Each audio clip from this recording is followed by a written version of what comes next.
Bearish candlestick patterns की इस video में आज हम देखने वाले हैं जी evening star. Evening star basically 3 candlestick pattern है जो अप ट्रेंड में बनता है और उसके बाद जो है हम मार्केट में सेल ट्रेड फाइंड करते हैं।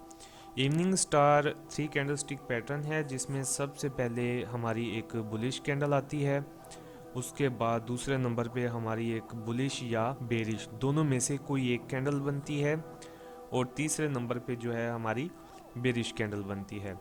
आज की इस वीडियो में हम ये देखेंगे इवनिंग स्टार पैटर्न को आइडेंटिफाई करने के बाद आप मार्केट में $50 कैसे बना सकते हैं। सबसे पहले हम ये समझ लेते हैं कि इवनिंग स्टार जो है वो मार्केट में कैसे बनता है। तो सबसे पहले मार्केट में एक जो है वो बुलिश कैंडल बनी, बुलिश कैंडल के बाद दूसरे नंबर पे हमारी एक बेरिश कैंडल और तीसरे नंबर पे फाइनल हमारी जो है एक बेरिश कैंडल बनी। तो फर्स्ट नंबर पे जो हमारी बुलिश कैंडल बनी उसकी ओपनिंग प्राइस यहाँ पे हुई, नीचे उसने एक छोटा सा लो लगाया, उसके बाद यहाँ पे एक हाई पॉइंट और यहाँ पे उसने क्लोज कर दिया। ये हमारी होगी फर्स्ट कैंडल। सेकंड कैंडल जो है उसकी ओपनिंग यहाँ से हुई। आप ये चेक करें कि उसकी ओपनिंग जो है वो अपनी प्रीवियस कैंडल की क्लोज प्राइस से ऊपर गैप अप में हुई। उसके बाद छोटा सा एक हाई लगाया, नीचे एक छोटा लो और यहाँ पे फाइनल क्लोज हो गया। ये हमारी हो गई सेकंड कैंडल। अब ये सेकंड जो कैंडल है ये हमारी बेरिश भी हो सकती है, बुलिश भी हो सकती है। उसके बाद तीसरे नंबर पे हमारी जो कैंडल स्टार्ट हुई वो यहाँ से ओपन हुई और यहाँ पे उसने फाइनल क्लोज कर दिया। अब आप ये देखें कि जो हमारी तीसरे नंबर वाली कैंडल है वो अपनी प्रीवियस कैंडल की क्लोज प्राइस से नीचे गैप डाउन में ओपन हुई और जो हमारी तीसरे नंबर वाली कैंडल की क्लोजिंग है वो अपनी बुलिश कैंडल के इस कैंडल की ओपनिंग प्राइस तक भी हो सकती है, उसके लो तक भी हो सकती है या ओपनिंग प्राइस से थोड़ा ऊपर भी क्लोज हो सकती है। तो ये जो है हमारे पास क्या बन गया, हमारे पास इवनिंग स्टार बन गया। अब हम ये देख लेते हैं कि इवनिंग स्टार को हमने आइडेंटिफाई कैसे करना है। तो सबसे पहले हमने ये देखना है कि मार्केट में जो ट्रेंड है वो आपका अप ट्रेंड है। अप ट्रेंड के बाद आपने इवनिंग स्टार को फाइंड किया, तो यहाँ पे अब हम जो है मार्केट में एक सेल की एंट्री फाइंड करेंगे। यहाँ पे आप ये देखें कि मार्केट में जो है वो ट्रेंड अप साइड पे जा रहा है। अप साइड पे जाने के बाद यहाँ पे आप आइडेंटिफाई करेंगे इवनिंग स्टार को। सबसे पहले क्या आइडेंटिफाई किया, मार्केट में ट्रेंड अप है। उसके बाद आपने क्या देखा, एक बुलिश कैंडल बनी नंबर 1, उसकी ओपनिंग यहाँ पे हुई और क्लोजिंग यहाँ पे हुई। ये उसका क्लोजिंग प्राइस है और ये उसका ओपनिंग पॉइंट है। अब आप ये देखें कि सेकंड जो कैंडल है उसकी जो ओपनिंग प्राइस है वो यहाँ से हुई और क्लोजिंग यहाँ पे। सेकंड कैंडल की जो ओपनिंग प्राइस है वो अपनी प्रीवियस कैंडल की क्लोजिंग प्राइस से गैप अप में स्टार्ट हुई, ओपन हुई। उसके बाद जो हमारी तीसरे नंबर वाली कैंडल है वो उसकी ओपनिंग यहाँ पे हुई और क्लोजिंग यहाँ पे हुई।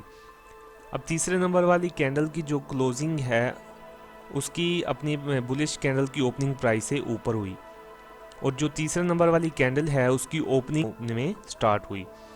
ये चीज़ हमने देख लिया। उसके बाद हमने क्या देखा, हमारे पास जो ट्रेंड है वो अप है और हमारे पास यहाँ पे एक इवनिंग स्टार पैटर्न बन गया। उसके बाद नीचे हमने RSI को देखना है। RSI का लेवल कहाँ पे है जी, 75 से ऊपर है, तो यहाँ पे 75 से ऊपर है।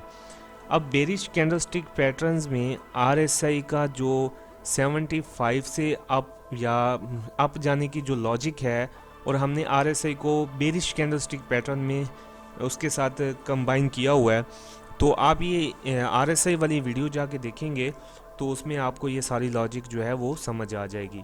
अगर इस वीडियो में हम अगर तफसील में बात करने लग जाएंगे तो वीडियो बहुत ज़्यादा लंबी हो जाएगी। तो नंबर 1 पे क्या आइडेंटिफाई किया, अप ट्रेंड। उसके बाद इवनिंग स्टार पैटर्न बना और तीसरे नंबर पे हमने क्या देखा जी, RSI का जो लेवल है वो 75 से अप है। अब हम इसमें एंट्री कैसे करेंगे, तो हमारे इवनिंग स्टार की जो 3 कैंडल की जो सबसे नीचे उसकी लो पॉइंट होगी वो हमारा एंट्री पॉइंट होगा। और उसी पैटर्न का जो हाई पॉइंट होगा उससे थोड़ा सा ऊपर हमारा स्टॉप लॉस होगा, और जो हमारा टेक प्रॉफिट रहेगा वो मिनिमम 1/2 का रहेगा। तो जैसे ही यहाँ पे ब्रेकआउट हुआ हमारा एंट्री पॉइंट हो गया और यहाँ पे हमारा टीपी लग गया। अब यहाँ पे हम ये देखेंगे कि इवनिंग स्टार को आइडेंटिफाई करने के बाद आप मार्केट में $50 कैसे बना सकते हैं।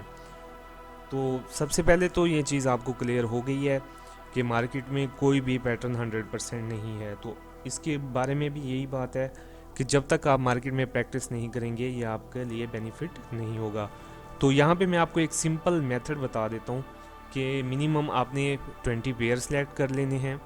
उसमें से अगर आपकी 50% ही आपको ट्रेड्स मिलती हैं, तो अगर आपके 10 पेयर में ट्रेड मिल जाती है तो 5 अगर आपके ऐसे लग जाते हैं तो 5 आपके टीपी लग गए। तो एक्यूरेसी क्या रही हमारी 50% रही। तो अगर पर ट्रेड हमारा रिस्क $10 का है तो 5 मल्टीप्लाई बाई 10 $50 हमें लॉस हो गया। तो अगर 5 टीपी हमारे लगे थे तो पर ट्रेड हमारा टीपी कितना था $20 का। तो 5 multiply by 20 is equal to $100। तो यहाँ पे हमें $100 का प्रॉफिट हो गया। तो हमारा रिस्क रिवार्ड रेशो क्या था, हमने मिनिमम क्या रखा था 1/2 का रखा था। अब ये रिस्क रिवार्ड रेशो हमने कैसे रखना है ये आप रिस्क रिवार्ड वाली वीडियो देखेंगे तो आपको समझ आ जाएगी। तो अगर 100 में से $50 हम माइनस कर देते हैं तो नेट हमारे पास $50 का प्रॉफिट बनता है।